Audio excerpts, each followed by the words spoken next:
Hello student. तो आज हम लोग एनेस्थीसिया पेपर लैब में सेकंड प्रैक्टिकल ओटी इक्विपमेंट के बारे में पढ़ेंगे कि ओटी में कौन कौन से apparatus या इक्विपमेंट यूज करते हैं, उसके बारे में डिटेल डिस्कस करेंगे आज हम लोग। तो उसमें सबसे पहले हम लोग पढ़ेंगे कार्डियक मॉनिटर। कार्डियक मॉनिटर क्या होता है? तो हमें पता है, लोगों ने क्लास में पढ़ा हुआ है कि अगर कोई भी पेशेंट ब्लड से रिलेटेड या हार्ट से रिलेटेड या ऑक्सीजन लेवल से रिलेटेड कोई डिजीज़ उसकी बॉडी में होता है तो हम कार्डियक मॉनिटर का यूज करते हैं, जिसमें हम हार्ट बीट रेट या हार्ट रेट, ब्लड प्रेशर और बॉडी टेम्परेचर, जो हमारी बॉडी का टेम्परेचर है 37 डिग्री सेल्सियस फ़ारेनहाइट में, 98.6 फ़ारेनहाइट या केल्विन में, मोस्टली हम टेम्परेचर फ़ारेनहाइट में ही चेक करते हैं, और SpO2, इसका हमने भी लास्ट में प्रैक्टिकल किया था। इसके बाद में हम लोग कार्डियक मॉनिटर का यूज करते हैं इस सब के लिए। तो हमें इक्विपमेंट में कौन कौन सा फाइल में कौन कौन सा apparatus है ये हमें बनाना है, कार्डियक मॉनिटर का यूज करना है। सेकंड है एनेस्थीसिया मशीन। ये देख लीजिए एनेस्थीसिया मशीन, ठीक।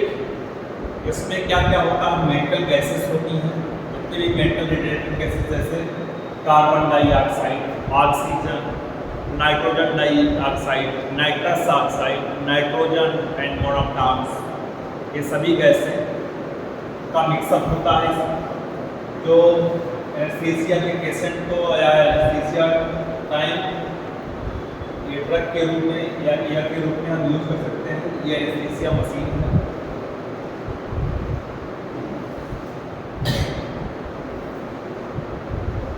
नेक्स्ट सबसे इम्पोर्टेंट, सर्जिकल ऑपरेटिंग टेबल। ये ऑपरेटिंग टेबल है जिसके बॉडी या पेशेंट के बॉडी को हम उस पर क्या करते हैं, सर्जिकल के समय या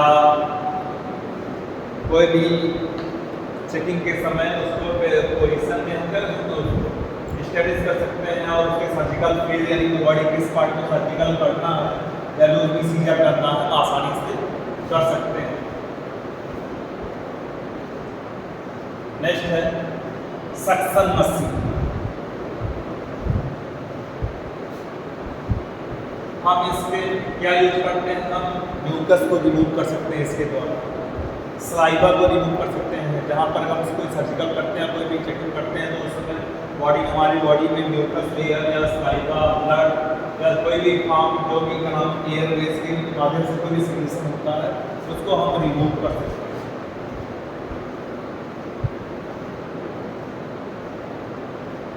मेन सर्जिकल लाइट, हमें मेंटेनेंस करना है कि रूम में सर्जिकल लाइट कैसे होना चाहिए, किस तरह का होना चाहिए, उसको जो विजुअल पॉइंट को हम आसानी से ऑपरेट कर सकते हैं।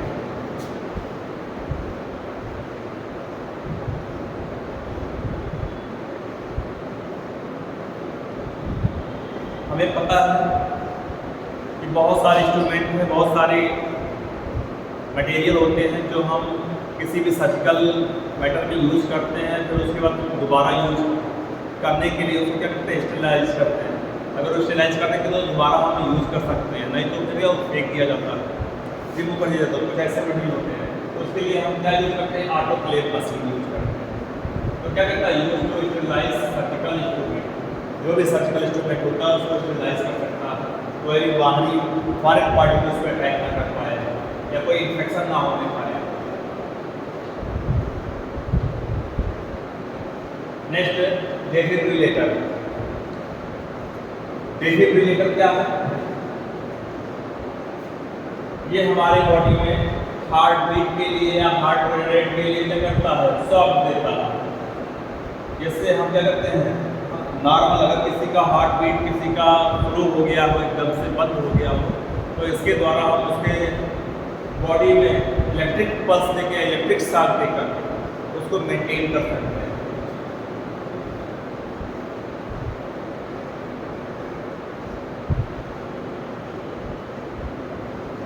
ये पल्स ऑक्सीमीटर, हम SpO2 या हमारे बॉडी में पल्स ऑक्सीजन बीपी चेक करने के लिए नॉर्मली पल्स ऑक्सीमीटर का यूज किया जाता है। ये अब कोविड के समय में इसकी वैल्यू समझ में आई है कि हर घर में ये पल्स मीटर आसानी से समय मिल सकता है।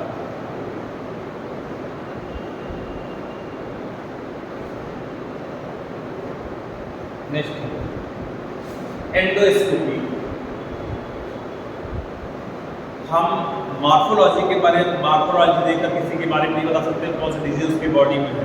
इसके लिए हम उसके बॉडी के एनाटॉमी का स्टडी करते हैं। एनाटॉमी स्टडी करने के लिए उसके अंदर डाइजेस्टिव ट्रैक्ट के लिए उसके बॉडी का कौन कौन सा पार्ट कहाँ डैमेज है, कहाँ उसके बॉडी में कोई इन्फेक्शन है, कैसे तो हम क्या करते हैं एंडोस्कोपी का यूज करते हैं। जैसे किसी को कैंसर का कोई प्रॉब्लम हो या कोई म्यूकस का प्रॉब्लम हो या एल्सर का प्रॉब्लम हो तो हम एंडोस्कोपी द्वारा पता कर सकते हैं डाइजेस्टिव ट्रैक्ट में क्या क्या प्रॉब्लम हो।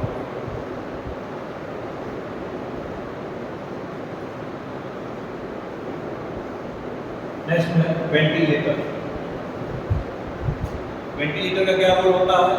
हमें पता है कि हम हमारे बॉडी में अगर ब्रीथिंग मैकेनिज्म में ब्रीथिंग सिस्टम में कोई प्रॉब्लम आ जाती है तो हम पेशेंट को क्या करते हैं वेंटिलेटर पे रख देते हैं। वेंटिलेटर क्या करता है कि ब्रीथिंग मैकेनिज्म को सही कर देता है।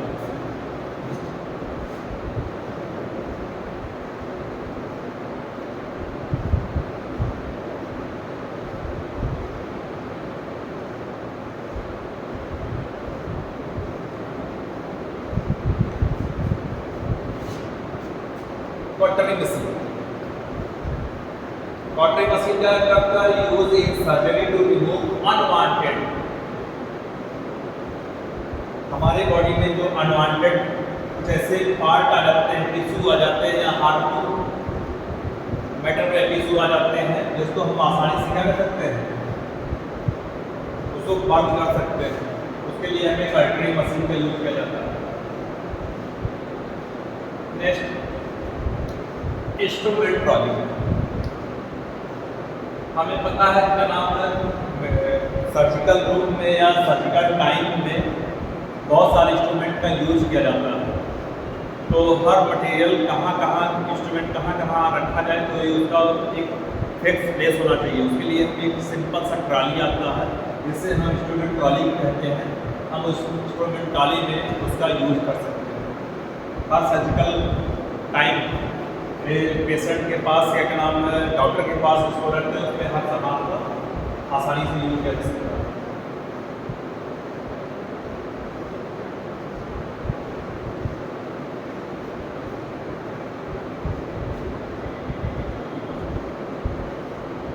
ये बहुत इंपॉर्टेंट चीज है, ऑटोमेटेड एक्सटर्नल डेफिब्रिलेटर। शॉर्टकट में से AED बोला जाता है। अभी हम लोग ने लास्ट क्लास में cardiac arrest and heart attack and heart failure के बारे में पढ़ा। हमें पता है हार्ट अटैक अलग होता है, कार्डियक अरेस्ट अलग होता है। सडनली कभी किसी का नाम है हमारे बॉडी में खड़े या कोई डांस करते देखिए अचानक गिर गया, उसके ऑन स्पॉट उसकी डेथ हो जाती है। तो हम इस मशीन से उसके कार्डियक नाम अरेस्ट के बारे में जान सकते हैं, क्या है कैसे हेल्प कर सकता है उसके बारे में।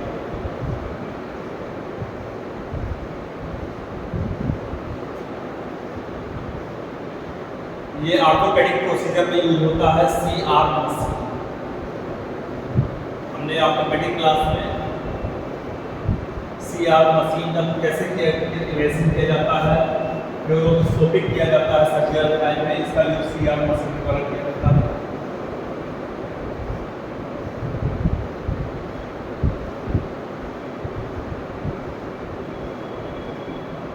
ये देखिए डिप्रेशन थेरेपी में यूज किया जाता है ACT machine. ACT machine depression के टाइम में यूज किया जाता है। इस मशीन के थ्रू हम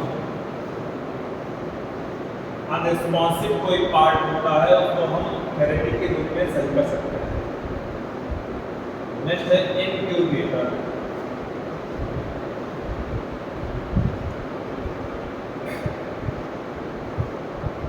कोई नियोनेट होता है जो तुरंत जन्म लिया हो तो उसको क्या चाहिए इन्वायरमेंटल टेम्परेचर चाहिए, क्योंकि कभी कभी होता है न्यूनेट जो बेबी होता है, चाइल्ड चिल्ड्रन जो भी होता है, उसे टेम्परेचर के इफेक्ट से, जैसे कि नाम ठंडी या गर्मी के मौसम में उसे कैसे रखा जाए, उसके लिए हम इंक्यूबेटर का यूज़ किया जाता है।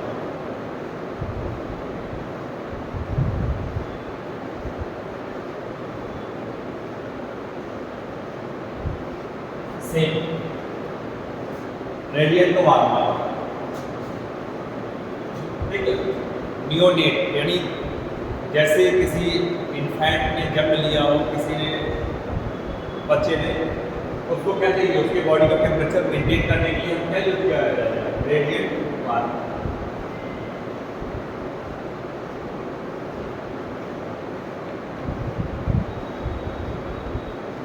ये भी इम्पोर्टेंट पार्ट है। सिरिंज पंप,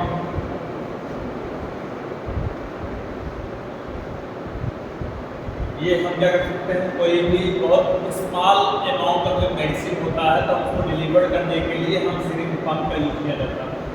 बहुत से माइन्यूट पार्ट का।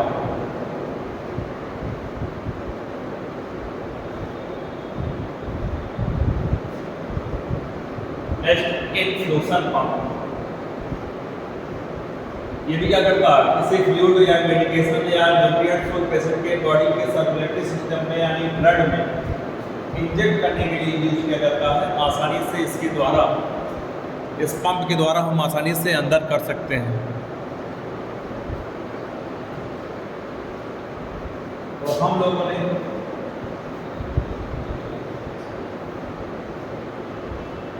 Syringe pump, radial warmer,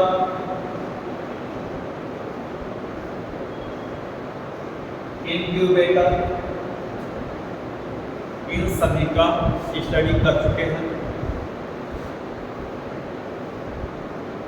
ECG machine, CR machine and defibrillator, ये सब एक नॉर्मल लाइफ के लिए कुछ ऐसी चीज़ें होती हैं जो नॉर्मल लाइफ, जैसे पल्स मीटर हो गया, ये सब हमारे बॉडी में बीपी, ब्लड शुगर लेवल, ये सब चेक करने के लिए हमारे बॉडी में या हम अपने घर में नॉर्मली इसको परचेज कर सकते हैं और रख सकते हैं। अब नेक्स्ट है डीवीटी पंप।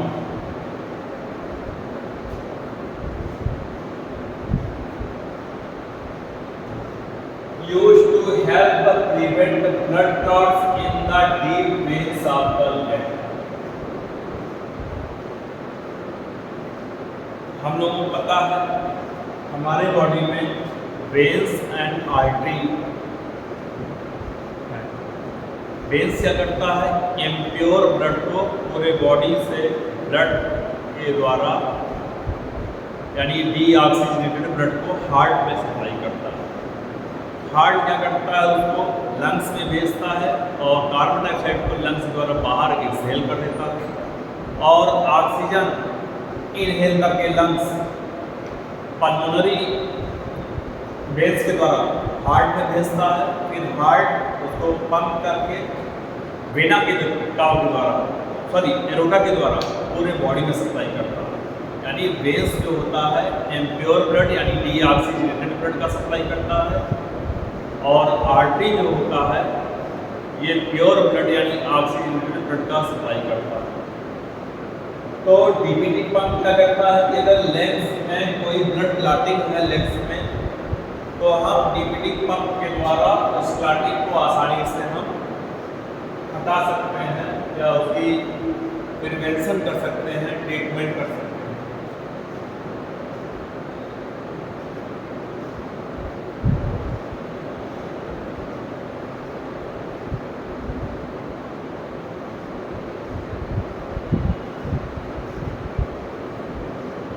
हम लोगों ने क्लास में पढ़ा था कि अगर न्यू बेबी बॉर्न कोई न्यूली बेबी बॉर्न बर्थ करता है, जन्म लेता है, न्यू नेट अगर जन्म लेता है तो तो उसे सबसे ज़्यादा इन्फेक्शन होने का चांस रहता है कि जैसे वो जन्म लिया उसको रेस्पिरेटरी ट्रैक ज़्यादा इन्फेक्ट होने का चांस रहता है, यानी उसे निमोनिया होने का ज़्यादा चांस रहता है। लाइक जैसे बच्चा जन्म लिया, वो इन्वायरमेंट में आया, इन्वायरमेंट में आने के बाद उसे रेस्पिरेशन किया, ऑक्सीजन लिया, उसकी बॉडी बहुत वीक होती है और कोई भी एयर के माध्यम से कोई ना कोई बैक्टीरिया इंटर कर गया, इंटर करने के बाद उसको इन्फेक्ट कर दिया। तो हम क्या कर सकते हैं कि इस बबल स्क्रैप के द्वारा उसके रेस्पिरेटरी डिस्ट्रेस को रिमूव कर सकते हैं। कोई पार्ट है अगर हम डैमेज है, कोई तरह का ऑक्सीजन लेवल क्या है, लंग्स का कैसे है, आसानी से उसको बबल क्रैक कर सकते हैं। नॉर्मली नाम ही इसका बबल क्रैक्स है, यानी ये बबल्स अगर आ गया यानी गैस यानी एयर से रिलेटेड है।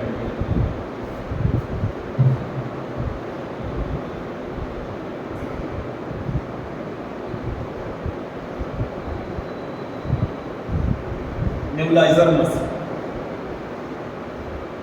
नॉर्मली ये सबके लिए होता है,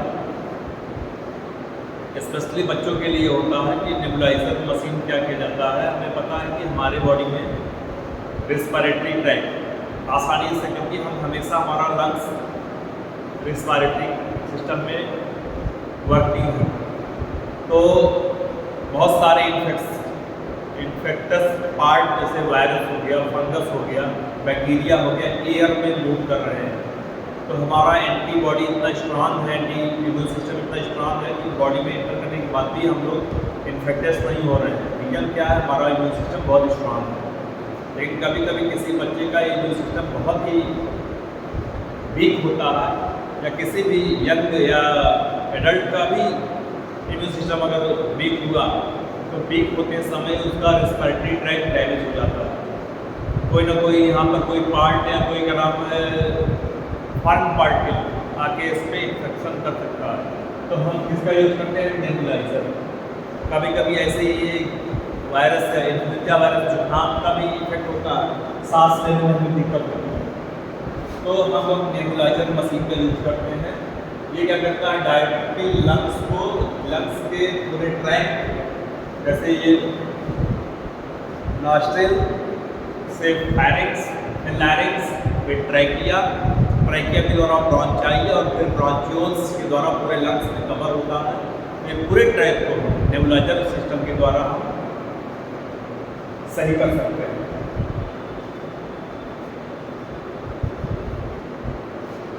ये सिंपल सा है, इसमें कोई वो नहीं, एक मास्क होता है जो बच्चों को लगा दिया जाता है आसानी से, और उसके एयर के द्वारा मेटल गैस का यूज कर सकते हैं या कोई कार्बन ऑक्सीजन सप्लाई कर सकते हैं। जैसे नॉर्मली हम लोग वेंटिलेटर यूज करते हैं, ये नॉर्मली छोटा सा, इसको हम मिनी वेंटिलेटर भी बोल सकते हैं।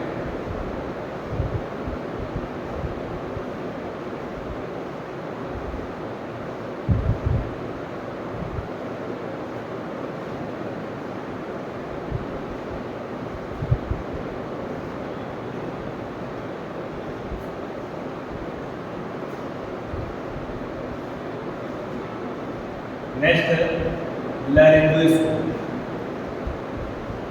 नाम है छुपा हुआ लैरिंग्स। लैरिंग्स क्या है, हमारा साउंड बॉक्स। हम जो भी आवाज़ निकाल रहे हैं, हमारी जो भी लैंग्वेज है, लैंग्वेज का मेन रीजन क्या है, लैरिंग्स। ये जस्ट लैरिंग्स के पास में होता है। लैरिंग्स जो करता है, हमारे आवाज़ को, साउंड को फिक्स करता है कि हमें क्या बोलना है, क्या आवाज़ निकालना है, कैसे बोलना है, ये होता है।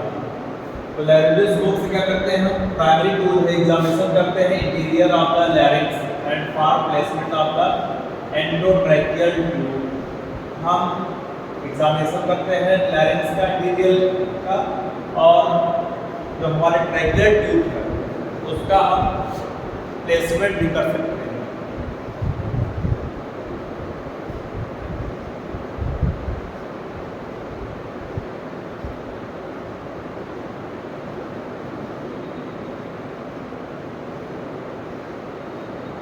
IV strand,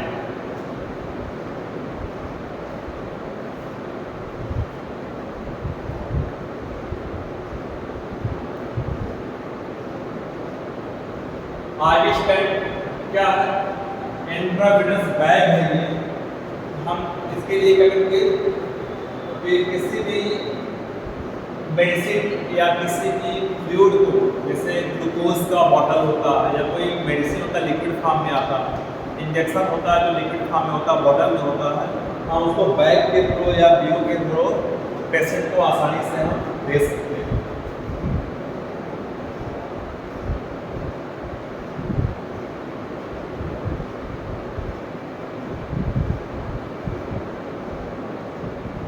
next Anbu bag.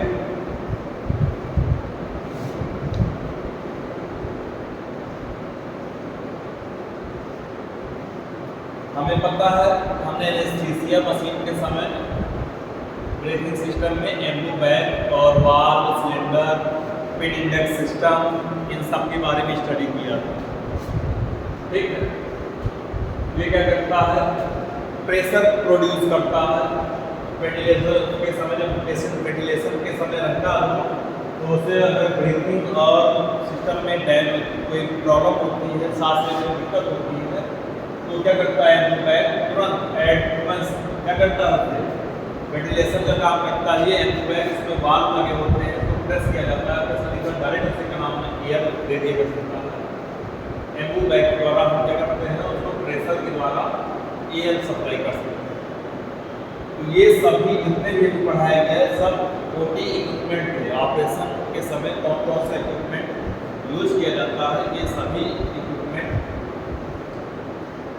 हम प्रयोग करते हैं। सभी के बारे में हमें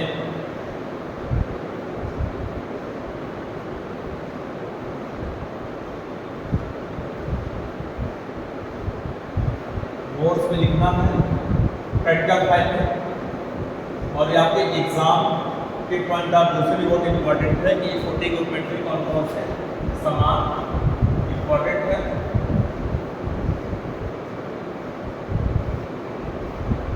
क्योंकि हमारा टॉपिक क्या है, एनेस्थीसिया।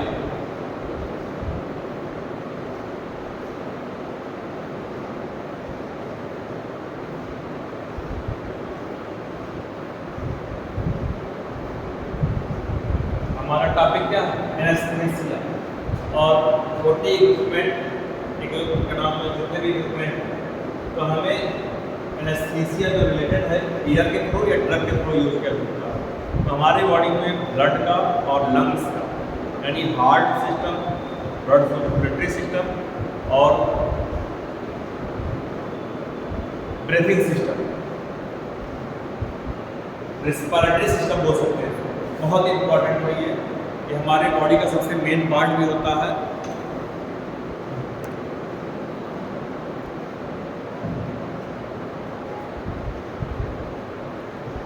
जिसके द्वारा तो ये सबसे मेन है हमारा